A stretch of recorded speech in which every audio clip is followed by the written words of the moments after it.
It's been a long while since we've recorded anything, and there's been quite a few reasons for that. It's just been kind of the fact that Brodie's car has been stuck, and we haven't really had the ability to use the garage a lot.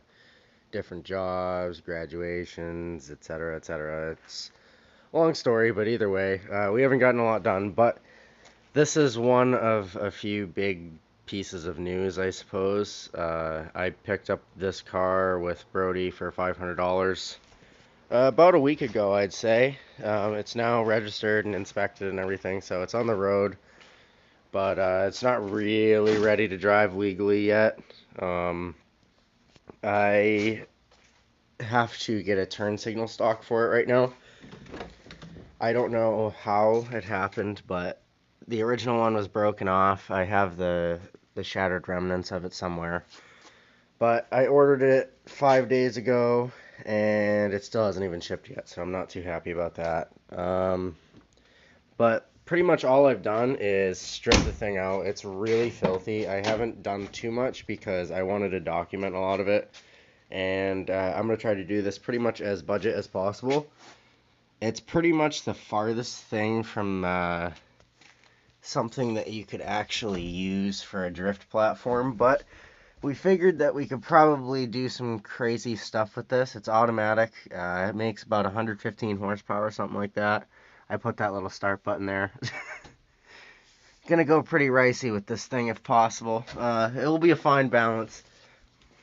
I got a couple new tools too since the last time that we recorded, and that includes a small compressor and a MIG welder. I need to pick up some gas.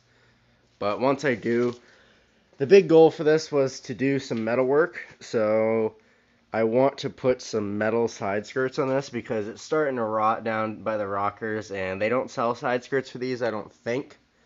And if they do, I don't feel like paying for it anyway. So I'm gonna probably get some sheet metal somewhere. I'm not exactly sure where I can find it for the cheapest, but I'll be looking around.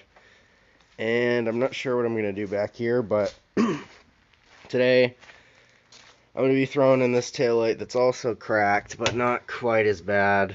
It's broken here, somewhere else, up there. But regardless, it has a seal all around it. I looked pretty good. Here is a huge, like, golf ball size hole, if not bigger. This is completely broken.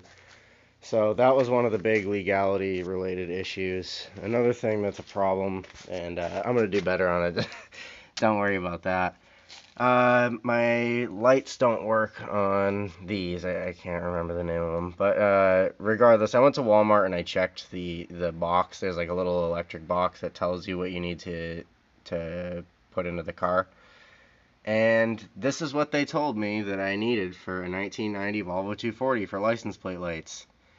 And as you can see, that does not fit properly. There's a lot of stuff up here that I'll get to later. I threw my hella horns in it. They look beautiful.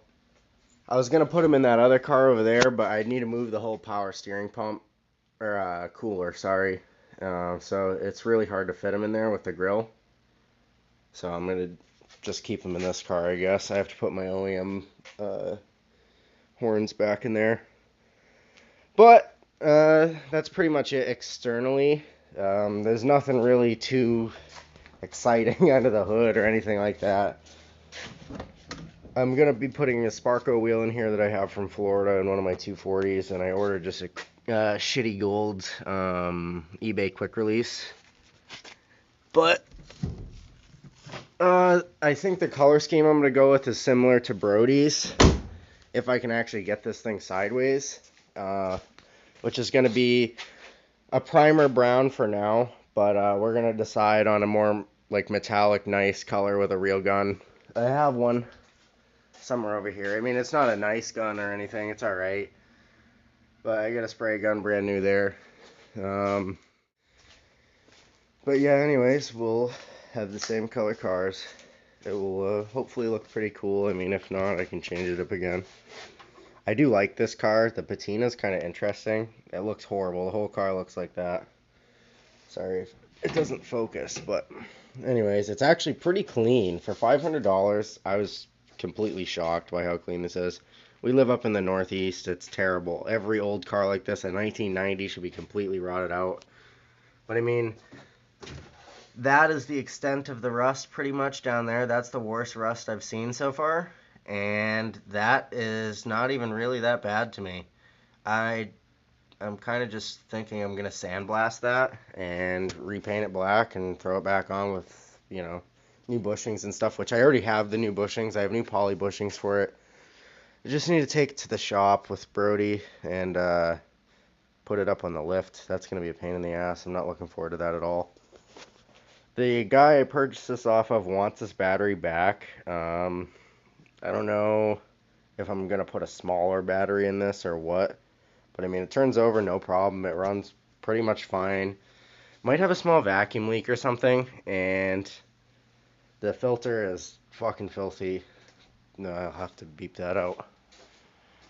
But other than that, there's not really a lot of problems. It's super slow. I mean, anyone who knows anything about these cars knows how slow they are. Absolutely filthy, disgusting in here. I'm going to rip these carpets out, maybe even today. I just wanted to document, kind of what it looked like. It had full interior, bone stock. There's nothing done to it other than being lowered. He cut the springs. And a notorious thing with Volvo 240s is they have a live rear axle with a panhard bar. So, if you look here, might be kind of hard to tell, but from this side, the wheel is pretty close to the edge. And then if you go over to this side, it's going to be harder for me to show this because of the phone's length. But you should be able to pretty easily tell that it does sit further inward on this side, and that's because the panhard bar, when you lower the car, if you know what it is, I don't know if I can show it.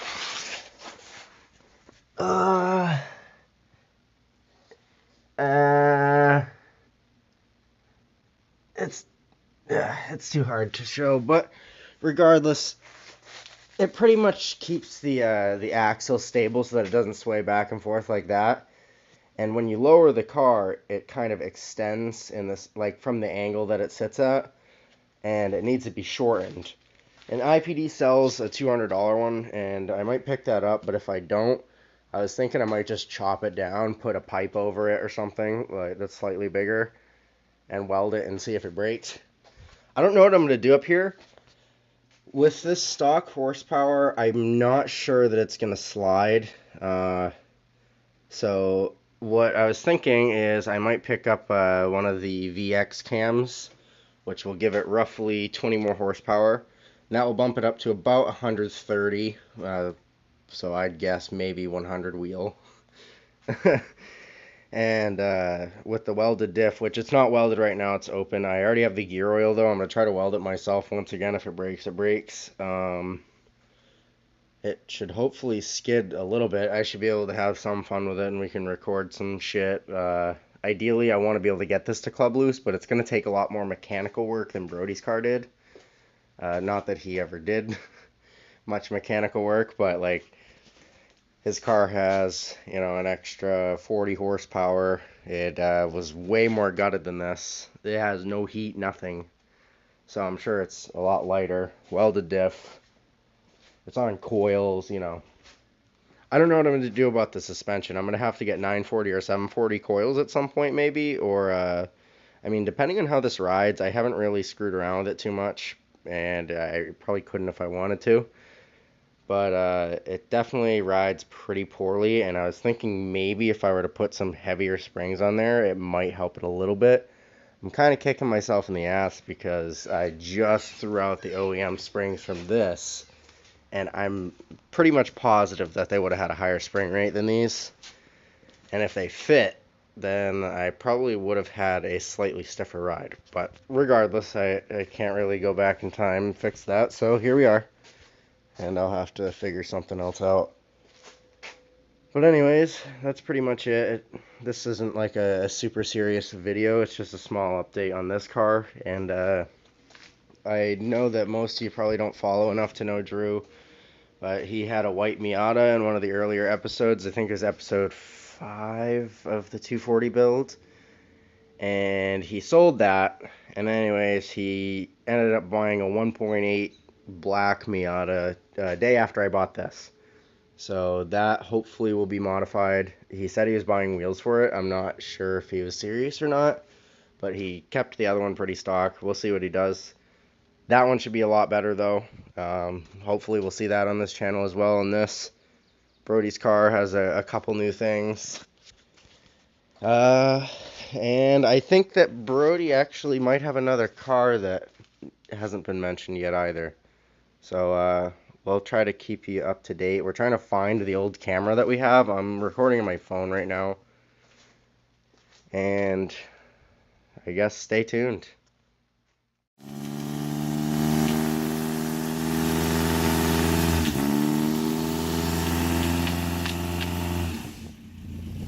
That sounds wonderful.